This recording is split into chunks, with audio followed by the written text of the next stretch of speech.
আসসালামু আলাইকুম। সংবাদে আপনাদের সবাইকে স্বাগত জানাচ্ছি। আমি ফিরোজ তোহা। শুরুতেই সংবাদ শিরোনাম। বাংলাদেশের সর্বশেষ গুরুত্বপূর্ণ আপডেট সংবাদে আপনাকে স্বাগত। শুরুতেই সংবাদ শিরোনাম, পরে বিস্তারিত। শুরুতেই জানাব, রূপগঞ্জে বিএনপির দুই গ্রুপের গুলাগুলি, নিহত যুবদল কর্মী, আহত ৩০। নারায়ণগঞ্জের রূপগঞ্জের চোনপাড়া পুনর্বাসন কেন্দ্র আধিপত্য বিস্তারকে কেন্দ্র করে বিএনপির দুই পক্ষের মধ্যে গোলাগুলির ঘটনা ঘটেছে। এ সময় গুলিবিদ্ধ হয়ে হাসিব নামে এক যুবদলের কর্মী নিহত হয়েছে। এই ঘটনায় উভয় পক্ষের কমপক্ষে ৩০ জন আহত হয়েছে বলে জানা গেছে।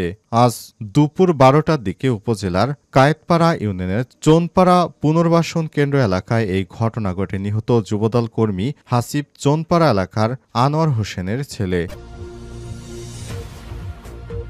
এরপর জানাবো, কোটালীপাড়ায় হাসিনার বিশেষ বরাদ্দ ৭৭ প্রকল্পের ১১ কোটি টাকায় লোপাট। গোপালগঞ্জের কোটালীপাড়ায় গত অর্থবছরে প্রধানমন্ত্রীর বিশেষ বরাদ্দে ৭৭টি প্রকল্পের কাবিটার প্রায় ১০ কোটি ৮৪ লক্ষ ৫০০ টাকা ভাগবাঁটা করে নিয়ে গেছে সাবেক প্রধানমন্ত্রী হাসিনার নির্বাচনী এলাকার প্রতিনিধি শহীদুল্লাহ খন্দকার সহ আওয়ামী লীগের নেতাকর্মী এবং সংশ্লিষ্ট কর্মকর্তারা।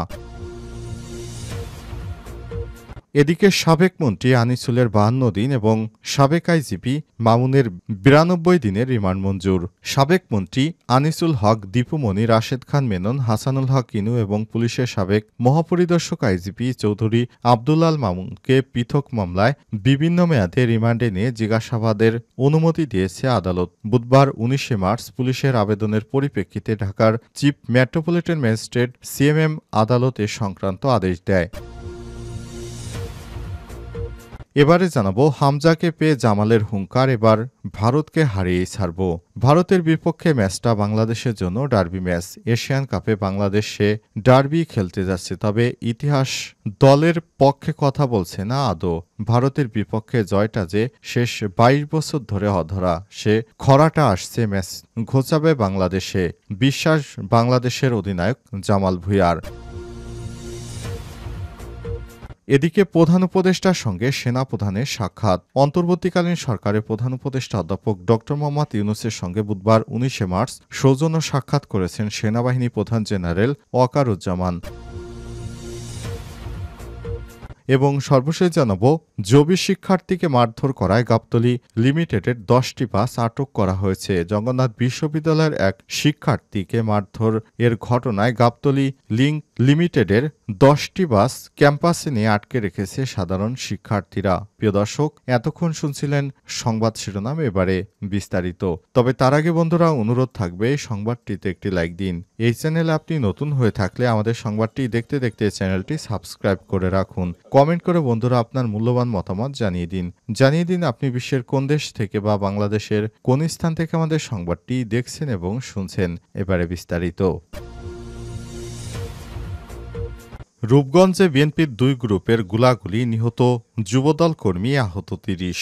নারায়ণগঞ্জের রূপগঞ্জের চনপাড়া পুনর্বাসন কেন্দ্র আধিপত্য বিস্তারকে কেন্দ্র করে বিএনপির দুই গ্রুপের মধ্যে ব্যাপক সংঘর্ষ ও গোলাগুলির ঘটনা ঘটেছে। এ সময় গুলিবিদ্ধ হয়ে হাসিব নামে একজন যুব দলের কর্মী নিহত হয়েছে। ঘটনায় উভয় পক্ষের কমপক্ষে ৩০ জন আহত হয়েছে বলে জানা গেছে। আজ বুধবার দুপুর ১২টার দিকে উপজেলার কায়েতপাড়া ইউনিয়নের চোনপাড়া পুনর্বাসন কেন্দ্র এলাকায় এই ঘটনা ঘটে। নিহত যুবদল কর্মী হাসিব চোনপাড়া এলাকায় আনোয়ার হোসেনের ছেলে। স্থানীয় ও প্রত্যক্ষদর্শী সূত্র জানায়, এলাকায় মাদক ব্যবসা, চাঁদাবাজি ও আধিপত্য বিস্তার নিয়ে যুবদলের শামীম ও স্বেচ্ছাসেবক দলের রাব্বানি গ্রুপের সঙ্গে দীর্ঘদিন ধরে বিরোধ চলে আসছে। এটি জের ধরে আজ ভোর ৪:৩০টার পরই দুই গ্রুপের মধ্যে থেমে থেমে সংঘর্ষ শুরু হয়। দুপুর ১২টার দিকে তা ব্যাপক আকারে সংঘর্ষ শুরু হয়। এতে দুই পক্ষের মধ্যে গুলি বিনিময় হয়। এ সময় গুলিবিদ্ধ হয়ে যুবদলের কর্মী হাসিব নিহত হন এবং আহত হন উভয় পক্ষের কমপক্ষে ৩০ জন। আহতদের উদ্ধার করে উপজেলা স্বাস্থ্য কমপ্লেক্সে নেওয়া হলে গুলিবিদ্ধদের ঢাকা মেডিকেল কলেজ হাসপাতালে পাঠানো হয়। এই ঘটনায় চোনপাড়া এলাকায় জুড়ে আতঙ্ক বিরাজ করছে। নিহতের বড় ভাই যুবদল কর্মী বাবু বলেছেন, গতকাল মঙ্গলবার রাতে মাদক ব্যবসায়ী রবিনকে এলাকায় কয়েকজন আটক করে। এ সময় কায়েতপাড়া ইউনিয়ন স্বেচ্ছাসেবক দলের কর্মী রাব্বানী ও তার লোকজন এসে তাকে ছাড়িয়ে নেয়। পরে তারা লোকজন নিয়ে সকালে আমাদের উপর হামলা চালায়। এতে আমার ছোট ভাই হাসিব গুলিবিদ্ধ হয়ে মারা গেছে। আমি আমার ভাই হত্যার বিচার চাই। এ বিষয়ে রূপগঞ্জ উপজেলা যুবদলের সিনিয়র যুগ্ম আহ্বায়ক শামীম বলেছেন, আমি এলাকায় নেই, শুনেছি আমার লোকজনের সঙ্গে কাদের যেন সংঘর্ষ হয়েছে। বিষয়টি সম্পর্কে আমি এখনো বিস্তারিত কিছু বলতে পারছি না। কোটালীপাড়া হাসিনার বিশেষ বরাদ্দের ৭৭ প্রকল্পের ১১ কোটি টাকা লোপাট। গোপালগঞ্জের কোটালীপাড়ায় গত অর্থ বছরে প্রধানমন্ত্রী শেখ হাসিনার বরাদ্দের ৭৭টি প্রকল্পের কাবিটা প্রায় ১০ কোটি ৮৪ লক্ষ ৫০০ টাকা ভাগ বাটোয়ারা করে নিয়েছে সাবেক প্রধানমন্ত্রী শেখ হাসিনার নির্বাচনী এলাকার প্রতিনিধি শহীদুল্লাহ খন্দকার সহ আওয়ামী লীগের নেতাকর্মী ও সংশ্লিষ্টরা।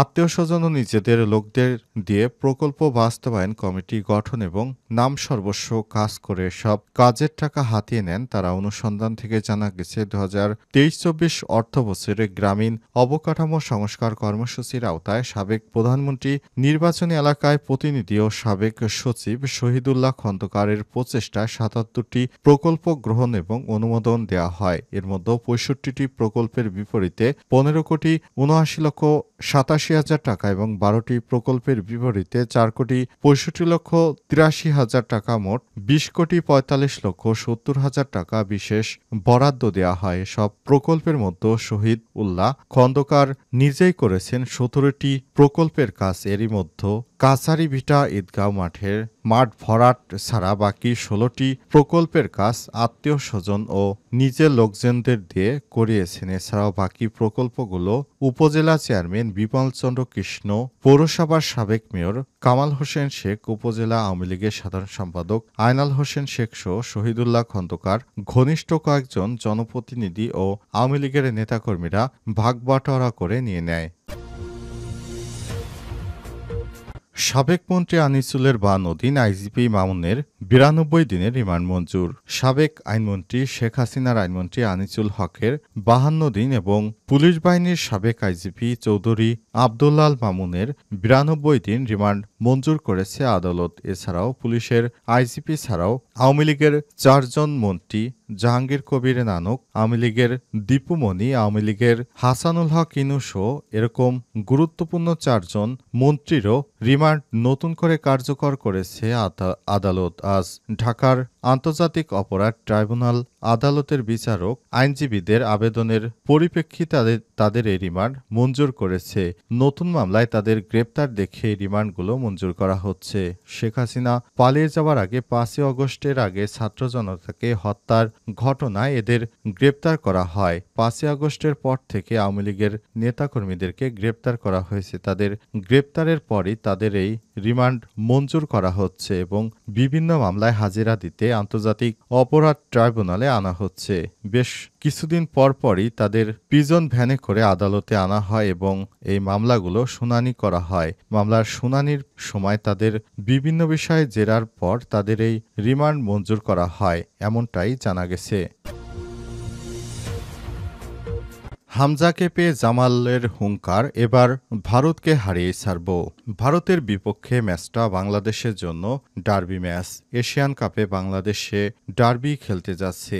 এবার বাংলাদেশের ফুটবলের অধিনায়ক জামাল ভুঁইয়া বলেছেন, হামজাকে পেয়েছি, এবার ভারতকে আমরা আগামী ম্যাচে হারিয়ে দিব।